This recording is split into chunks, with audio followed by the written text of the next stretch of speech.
ஓம் சாந்தி. B.K. Surajbhai அவர்களின் தாரணை வகுப்பு, ஏப்ரல் 27, 2025. நாம் அனைவரும் உயர்ந்த முயற்சி செய்வதன் கூடவே சேவையின் களத்திலும் இருக்கின்றோம். சேவை தந்தையுடையதாகும். சேவையோ உலக நன்மை செய்வதாகும். யார் சுயத்திற்கு நன்மை செய்திருக்கிறார்களோ அவர்கள்தான் உலகிற்கு நன்மை செய்ய முடியும் என்பது தெளிவான விஷயமாகும். யார் சுயத்திற்குள் தூய்மையின் சக்தியை தாரணை செய்திருக்கிறார்களோ அவர்கள்தான் பிறரையும் தூய்மையாக்க முடியும். யார் அனுதினமும் பிரபுவுடன் உயர்ந்த சந்திப்பை கொண்டாடுகிறார்களோ அவர்கள்தான் பிறரையும் பிரபுவோடு இணைக்க முடியும். யார் ஆத்ம உணர்விலும் உயர்ந்த சுயமரியாதையிலும் நிலைத்திருப்பார்களோ அவர்கள்தான் பிறர் மீது நல்ல தாக்கத்தை ஏற்படுத்த முடியும். எனவே நாம் சேவை புரிவோம்.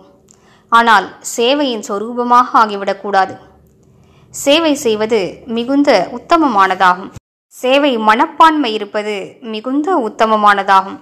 ஆனால் சேவையின் அபிமானத்தில் வந்து விடுவது, சேவா கான்சியஸ் ஆகிவிடுவது, வெறும் சேவை சேவை என்று மூழ்கிவிட்டு முயற்சியை விட்டுவிடுவது என்பது எந்த விதத்திலும் பயனளிப்பதல்ல. சேவையின் களத்தில் இருப்பவர்கள் அவசியம் ஞானம் மற்றும் யோகத்தோடு சேவை செய்ய வேண்டும். மனதை லேசாக வைத்துக்கொண்டு சேவை செய்ய வேண்டும். தான் வெறும் கருவி என்று உணர்ந்து கொண்டு சேவை செய்ய வேண்டும். பாபா எனக்கு உறுதுணை புரிகின்றார் என்ற நல்ல உணர்வோடு சேவை செய்வோம். அப்போது அனைத்து ஆத்மாக்களின் ஒத்துழைப்பும் சகஜமாக கிடைக்கப் பெறுவது அனுபவமாகும். எங்கே உதவி தேவைப்படுகிறதோ சகஜமாக அது கிடைக்கப்பெறும்.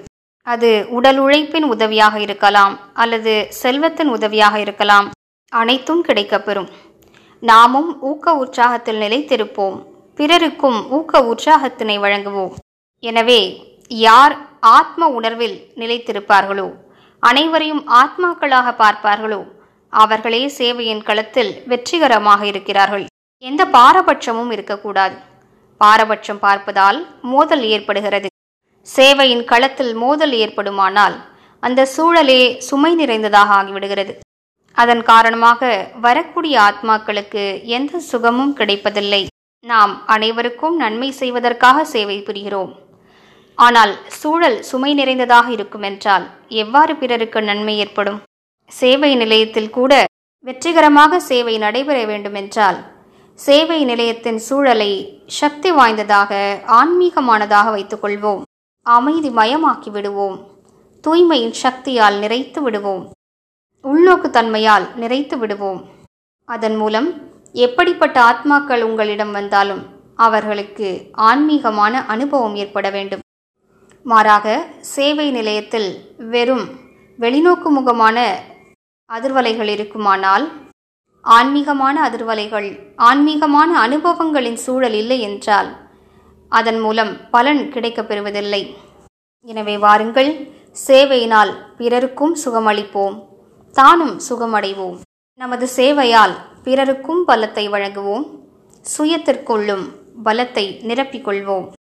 நமது சேவையினால் பிறருக்குள்ளும் புண்ணிய கர்மம் செய்ய வேண்டும் என்ற உணர்வு ஏற்பட வேண்டும். மேலும் நமது சேவையானது சுயத்திற்காகவும் மிகப்பெரிய புண்ணிய காரியமாகிவிட வேண்டும். நமது மனநிலை உயர்ந்ததாக இருக்கிறது என்றால், மோதல்களிலிருந்து நாம் விடுபட்டு இருக்கிறோம் என்றால், நமது குழுவில் ஊக்க உற்சாகத்தை நாம் நிரப்பி இருக்கிறோம் என்றால் நமது புண்ணியம் அதிகரித்து கொண்டே செல்கிறது. மாறாக நாம் இருக்கும் குழுவில் நம் மூலமாக பிறருக்கு தொந்தரவு கிடைத்து கொண்டே இருக்கிறது என்றால், நமது காரணமாக யாரோ பாபாவை விட்டு விலகிச் செல்கிறார் என்றால், நாம் நடந்து கொள்ளும் விதம் யாரையோ பகவானுக்கு அருகாமையில் வர விடுவதில்லை என்றால், நாம் நடந்து கொள்ளும் விதம் யாருடைய யோகத்தையே துண்டிக்கிறது என்றால் அது சேவை அல்ல. அதனால் மிகுந்த நஷ்டம் ஏற்படுகிறது. சேவை செய்பவர்களுக்கு புண்ணியம் கிடைக்கப் பெறுவதில்லை. சேவையின் அகங்காரம் அதிகரிப்பதனால் அது தீமையையே ஏற்படுத்துகிறது. எனவே வாருங்கள், இன்று முழு நாளும் நமது சேவைகளின் சுவையை சுவைத்து பார்ப்போம். முழு உலகிற்கும் சக்தி வாய்ந்த அதிர்வலைகளை பரவச் செய்வதற்கான சேவை புரிவோம். அனைத்து ஆத்மாக்களுக்கும் சுகத்தையும் அமைதியையும் வழங்குவோம். நான் மாஸ்டர் சர்வசக்திவான்.